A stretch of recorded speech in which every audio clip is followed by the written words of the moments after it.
Saint Pio of Pietrelcina, adorned with a victor's crown. Behold, Satan demanded to have you, that he might sift you like wheat. But I have prayed for you, that your faith may not fail, and when you have turned again, strengthen your brethren. St. Luke 21, verse 31 to 32. In warning Saint Gemma of a great chastisement for all the world, our Lord had called for multiple victim souls whose sufferings, willingly endured, could lighten the sufferings of others. She died having accomplished her mission before the horrors of the 20th century began. But one of her young contemporaries, whose life spanned both world wars, answered the call as well. He was born Francesco Forgione, but the world would come to know him as Padre Pio. Francesco was the son of devout peasant farmers in the village of Pietrelcina in southern Italy. His family attended Mass daily, prayed the Rosary each evening, and fasted 3 days a week. From a young age, he began preparing himself for an extraordinary life. By the time he was 5, Francesco had already decided to consecrate his life to God. He took on penances that most adults would find daunting. Among other disciplines, he slept on a stone floor with a stone for his pillow. Francesco's mother reported that as a child, he could see and have conversations with Jesus, Mary, and his guardian angel. It seemed to him such a normal state of affairs that he assumed others could do the same. But he saw other, less comforting visitors as well. Even when he was still young enough to sleep in a crib, he later recalled, after his mother turned off the lights and left him alone, he saw demons who made him scream in terror. At the age of 10, Francesco decided to become one of the Capuchins, a Franciscan order. But he had to receive some years of education before the order would receive him. After several years, he was able to complete the necessary study. A vision for the battle. On New Year's Day in 1903, when he was 15, Francesco was pondering his vocation, wondering whether he could make the necessary sacrifices to live such a life. Suddenly, his physical senses were suspended, and he received a vision within his mind. What he saw recalls the vision of Saint Perpetua in the arena many centuries before. In the vision, Francesco beheld a majestic man of rare beauty, resplendent as the sun. The man took him by the hand and said, "Come with me, for you must fight a doughty warrior." Then he led him to a vast field where he saw a great multitude divided into 2 groups. On one side was a host of handsome men dressed in white. On the other were men whose faces were hideous and who were dressed in black. Between them was a large space where the giant appeared, dark and terrifying, so tall that his forehead seemed to touch the heavens. As the giant approached, the guide informed Francesco that this was the creature he would have to engage in combat. Francesco was terrified and nearly fainted. His guide helped support him with his arm, but Francesco begged to be spared such a contest because the giant's strength was much too great to be overcome. Nevertheless, the guide insisted that Francesco must fight the warrior. If he entered the contest in faith, the guide would remain with him and he would win. The reward for his victory would be a shining crown for his brow. Francesco is victorious. Francesco engaged the giant in combat. Though the struggle was fierce and his opponent ferocious, with the help of his guide, Francesco was victorious. Then his guide placed on the victor's head a crown of indescribable beauty. Suddenly, the guide withdrew the crown. He told Francesco that he would have an even more beautiful crown waiting for him if he would continue the fight against the giant. Though he had won this battle, the adversary would try again and again to overcome him. "Fight valiantly and do not doubt my aid," said the guide. "Keep your eyes wide open, for that mysterious personage will try to take you by surprise.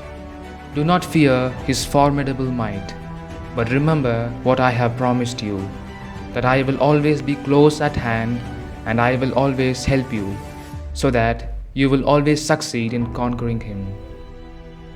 With the giant defeated, the host of hideous-looking men fled, cursing and screaming.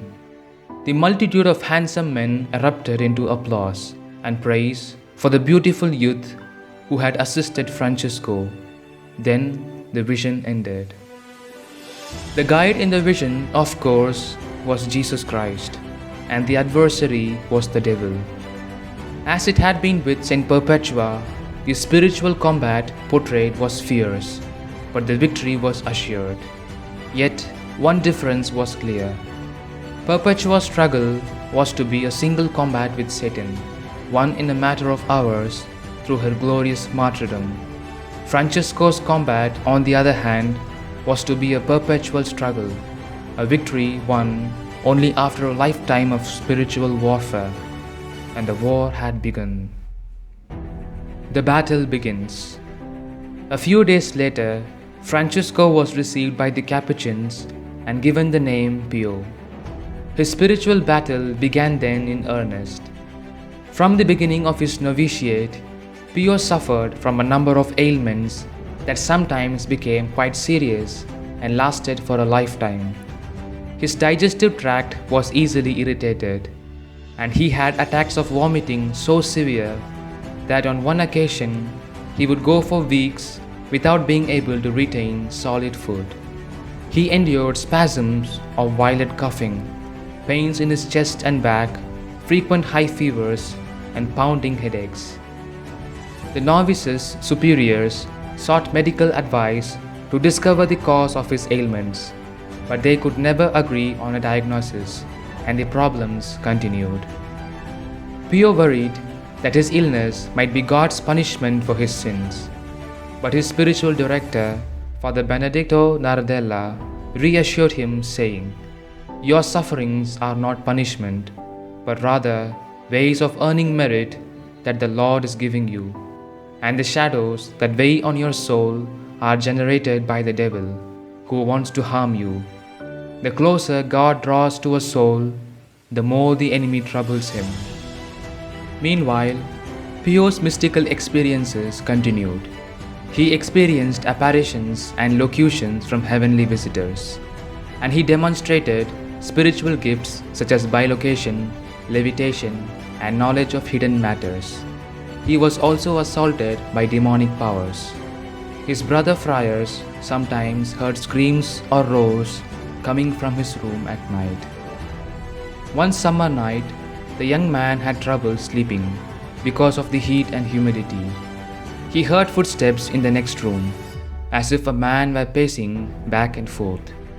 "He can't fall asleep," he thought. "I'll call him and we can at least chat for a while." Saint Pio went to the window to call to his friend, but before he could open his mouth, he saw a huge black dog with an immense head and furious eyes, standing on the sill of the window of the room where he had heard the noises. Before he could react, the hideous dog jumped onto the roof and disappeared.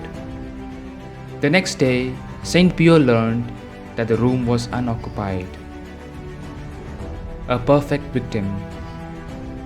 Despite his health problems, which had inescapably made his studies more difficult, Saint Pio was ordained a priest in August of 1910 at the age of 23. Holy cards were distributed to those who attended the ordination, with the prayer the young man had written. "With thee may I be for the world the way, the truth, and the life, and through thee, a holy priest, a perfect victim." 4 weeks after his ordination, Saint Padre Pio received for the first time a form of the stigmata, the wounds of Christ appearing on his own body. After a short time, they became invisible, but he could still feel the pain. Our Lord was providing him a seal of his sacrifice as a victim soul, a seal that would later become visible again. Meanwhile, Satan's assaults continued and intensified. The saint suffered especially from temptations to impurity, fears of unconfessed sins, and despair about his salvation.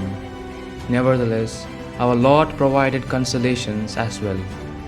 The priest once wrote to his spiritual director, "All the ugly fantasies that the devil introduces to my mind vanish when I abandon myself to the arms of Jesus. I suffer immensely, but it is a grief that does me good." The young priest wrote as well of the inexplicable spiritual joy that supported him in his trials. He found he could repel the malicious attacks of the enemy's temptations more and more easily as he offered himself to God.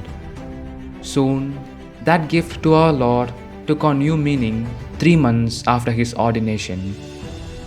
With his spiritual director's permission, he made an explicit offering up of his life as a victim for poor sinners and for souls in purgatory. He placed himself on a cross with Christ as a sacrifice to the Father in union with the Son. Diabolical Apparitions. A few months later, Saint Padre Pio wrote in a letter, "The devil continues to wage war and doesn't show signs of giving up." A number of diabolical apparitions took place in the following months. The holy man wrote, "The ogre, as Saint Pio called the devil, won't admit defeat. He has appeared in almost every form. For the past few days, he has paid me visits along with some of his satellites armed with clubs and iron weapons, and, what is worse, in their own form as devils. I cannot tell you how many times he has thrown me out of bed and dragged me around the room. But never mind. Jesus, our dear mother, my little angel, Saint Joseph, and our Father Francis are almost always with me." Because of his ailments, Saint Padre Pio was sent back to Pietrelcina for a time in hopes that his native air would be more conducive to his healing. While he was there, the demons would often harass him in his bedroom at night. Sometimes, the noise of these battles was so loud that people could hear it over a great distance. On occasion, neighbors were so frightened that they would flee from their homes. The next morning, Saint Padre Pio's mother would find the room in total chaos. The bed, the mattress, and the chairs would be turned over. The priest himself would be covered with bruises. Even after Saint Padre Pio returned to join the friars again, the noises continued for months, with blows on the walls.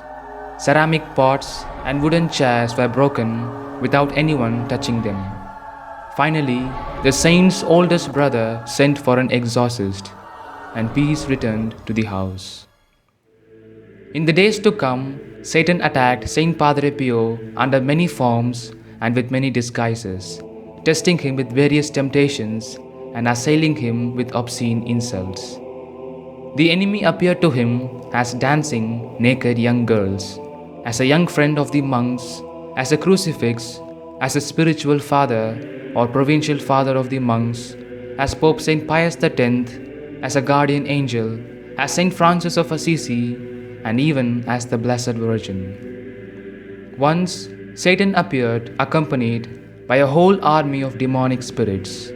Another night, the demon pulled off his nightshirt so that they could beat him naked and leave him shivering in the cold. On yet another occasion, the saint was covered with spittle from the devil. The devil counterfeits the saint's confessor. When unclean spirits tried to deceive him, how did Saint Padre Pio see through these disguises? Whenever the apparitions were not of God, he felt a deep sense of disgust.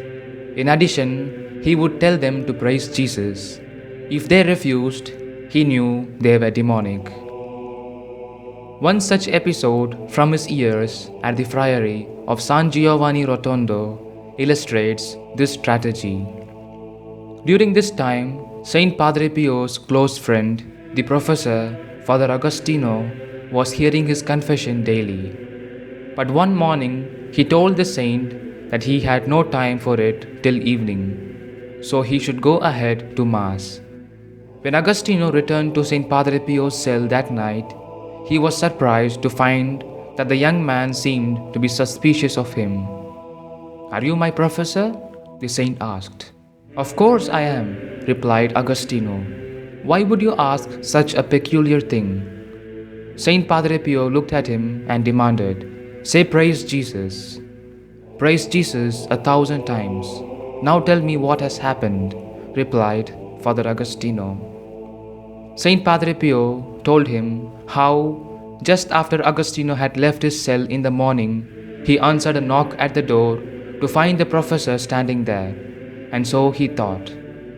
But the saint felt a surprising sense of revulsion at the man, and even though he looked like the professor, there was a wound on his forehead that had not been there before. "What happened to your forehead?" he asked.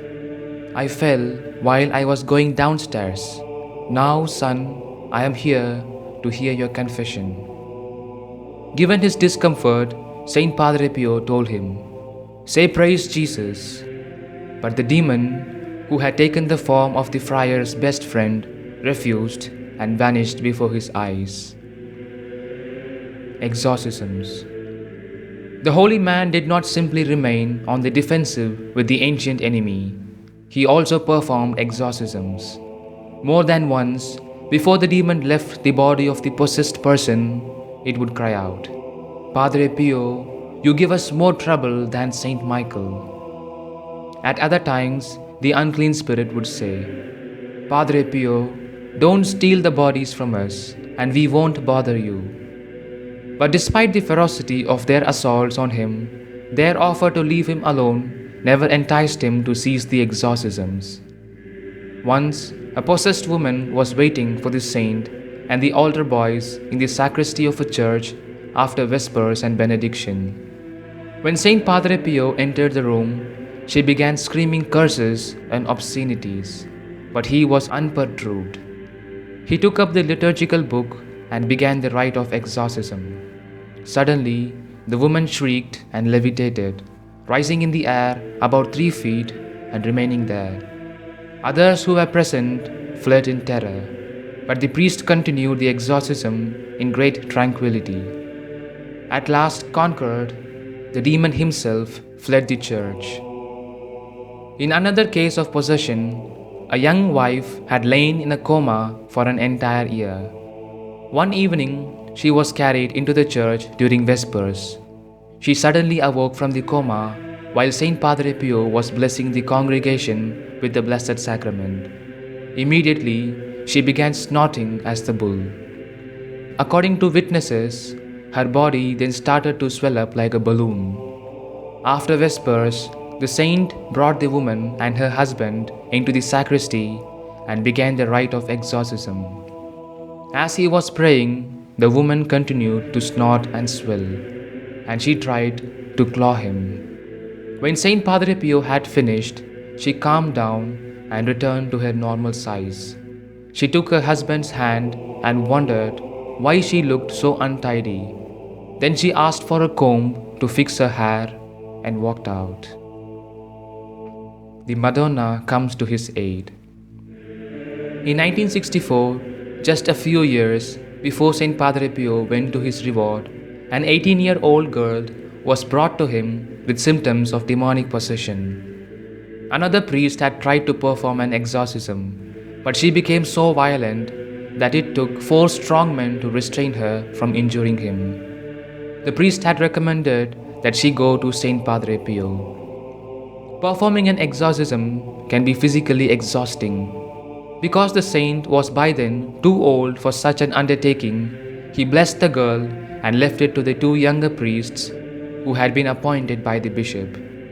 They began the rite, but the girl became so violent that they had to stop after only a few minutes. Saint Padre Pio heard that the exorcism had been unsuccessful, so he decided to pray for the girl all night. At 10 o'clock, his superior heard a crash in the saint's room. He and another brother found him lying on the floor there in a pool of blood. The holy man's face was swollen and battered, with a deep cut on his forehead and blood pouring from his nose. Yet there were no signs that anyone had forced an entry into the room, and nothing inside was damaged or even disturbed. However, a pillow that was usually sitting in an armchair was beneath the injured priest's head on the floor. The superior sent the other brother for a doctor and asked Saint Padre Pio who had tucked the pillow under his head. The saint whispered, "The Madonna." The Hooves of Lucifer. The next morning, the possessed teenager was in a square outside the church among the crowd waiting to attend the Mass to be celebrated by Saint Padre Pio. She screamed, "Last night, I really hit that old man. You will see if he comes down to Mass." Everyone ignored her raving, but when the announcement was made that Saint Padre Pio would not be presiding, the girl shrieked, "Did you hear? The old man will not come down to say Mass. I beat him up last night." It would have been impossible, of course, for the girl to have gained entrance to the saint's room. One woman in the crowd reported that she heard the girl scream, "Pio, I have known you since you were small." According to one report, when the exorcisms were resumed by the younger priests, they asked the demon in the victim, "Where were you last night?" "I was upstairs to see the old man I hate so much," she replied, "because he is a source of faith. I would have done more, only the white lady stopped me." Several days later, Saint Padre Pio was able to celebrate Mass again. When he came into the church, the girl was there. She screamed and fainted. She regained consciousness a few minutes later, and when she did, she was peaceful. Apparently, she had been delivered. 2 years later, a woman whose confession the saint was hearing said to him, "The last time I was here was when that little devil hurt you so much." "Little devil?" exclaimed Padre Pio. "He wasn't little at all. He had the hooves of Lucifer to beat me with."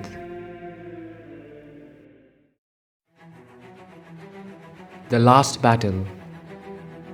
In the saint's final years, the demonic apparitions and assaults seemed to have lessened, but toward the very end, as his health failed, they returned with intensity.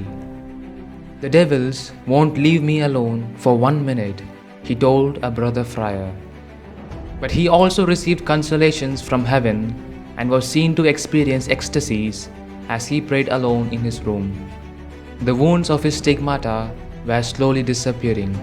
To some, those wounds have been spiritual battle scars, and their disappearance was a sign that his mission on earth was accomplished. On September 23, 1968, Saint Padre Pio breathed his last after suffering a heart attack. As a fellow friar administered last rites, he died with these words on his lips, "Jesus, Mary, Jesus, Mary." His final battle was won, and his Lord and his Lady were coming to take him home from the battlefield.